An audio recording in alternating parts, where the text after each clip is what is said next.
the driving force behind wars in this country have been a group of people called the Neocons that are embedded in the State Department from the top to the bottom. That's absolutely pervasive in the State Department.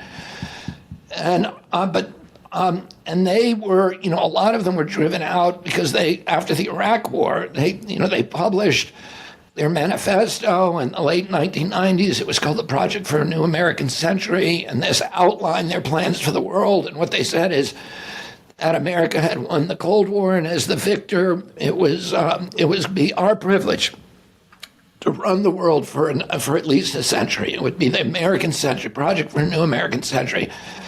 And that we should accomplish this feat through the use of our superior military power and through violence.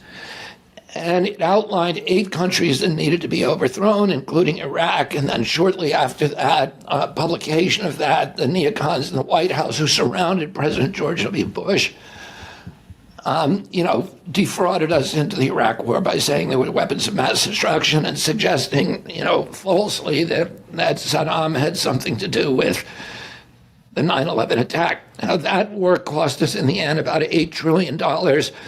We left Iraq worse than we found it. We killed more Iraqis than Saddam Hussein. The country is now an incoherent, battle between Shia and Sunni death squads.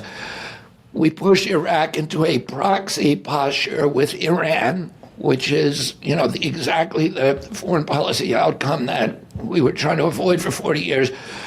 We created ISIS. We drove 2 million refugees into Europe, which destabilized all the nations in Europe for, the next probably century. I mean, what's happening in France with the riots today is a direct result of our intervention in Iraq and Syria. Brexit, it was an outcome, but it was blowback from our intervention in Iraq and Syria. We broke apart Europe, and all of those neocons were driven out of office, and we thought they would have gone from government forever. They were pariahs, they were in shame, disgrace, but they reappeared first in the Obama administration, a few of them, and then now they run the Biden administration. Victoria Nuland, Tony Blinken, these are, key figures in fact, Victoria Nuland's husband, Robert Kagan, was the author of Project for a New American Century, that PNAC document that I referred to. And they're the ones who have, orchestrated this Ukraine war. Their vision was that they've always wanted to dismantle and balkanize Russia and run Russia. And be able to devour its natural resources, have U.S. companies in exploiting the oil, et cetera. So they believed that Russia was weak militarily and that Putin was weak. They were mistaken. And they said they felt like if we punished Russia with these draconian sanctions, the economy would implode, it would destabilize the country, they would overthrow Putin, and whoever replaced Putin, no matter if they were more nationalist, more violent, it wouldn't matter because Putin himself was the guy that was holding Russia together. And they had to get rid of him because then the whole Russian enterprise would fall apart. And they say in Brzezinski's book, et cetera, they say again and again and again, we got to draw Russia into a war like we did in Afghanistan and expose its military, and it's best to draw them to a war against NATO, because then we can deploy all of NATO forces against them. We can expose the weakness of the Russian army and the Russian state. It will, there'll be an ousting of Putin, et cetera. This was their plan. So, Putin did not want to go into Ukraine. We now know that's clear. He wanted to sign the Minsk Accords. Even when Donbass and Lugansk voted to leave Ukraine, he said no. They voted 90-10 to leave. He said no.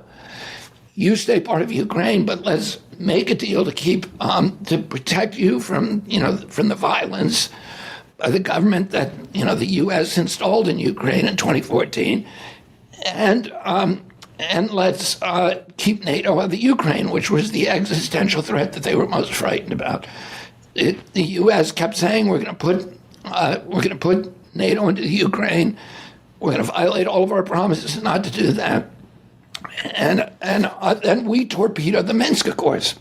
France agreed to it. Germany agreed to it. Russia had agreed to it. Zelensky ran in 2019 saying that anyone 70% of the vote, a comedian, wins with no political experience. It's like, Dave, if you ran for president promising peace, and because God help us all, that you got elected and then you change your mind, right? That's what happened. Something changed his mind. Clearly, he was threatened with murder by nationalists, ultra-nationalists within the Ukrainian government, and threatened with a cutoff by Victoria Nuland, the people, the neocons in the White House and the State Department.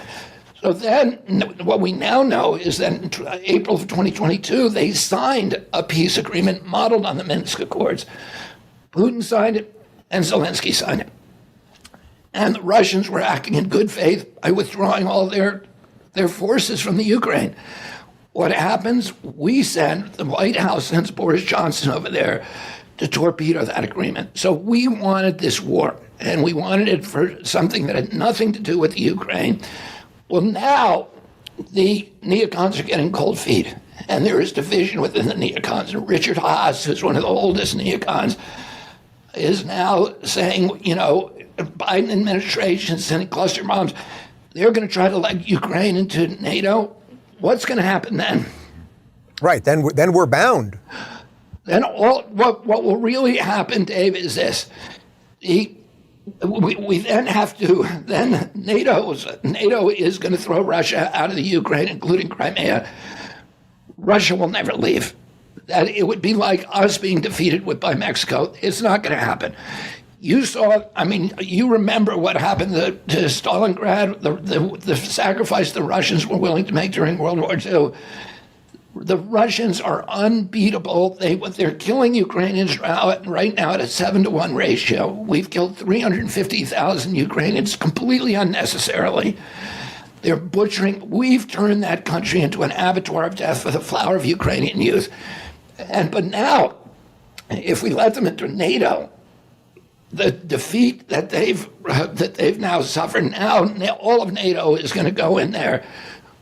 But here's what really is going to happen. Many of the NATO countries are going to refuse. Greece will never go to war against Russia. Right, it'll be us, in essence. And what it will do is it will expose Title V, which is the agreement where they all have, and if one of them goes to war, they all have to go to war. Mm-hmm. It will expose that as a paper tiger, and all of NATO then will fall apart. So the neocons in the White House are now divided because some of them, the smarter ones, are terrified that this will be the end of NATO. And so they're now saying, they're now telling President Biden, you can't let Ukraine into NATO. And who knows what he's going to do, because who knows how much of his decision-making is actually taking place in Joe Biden's brain, and how much of it is just being told to him, do this, do that. And it's unclear, because I would say it's probably very, very little in Joe Biden's brain. So let's just follow up on that, and then I just have one more for you, and then we're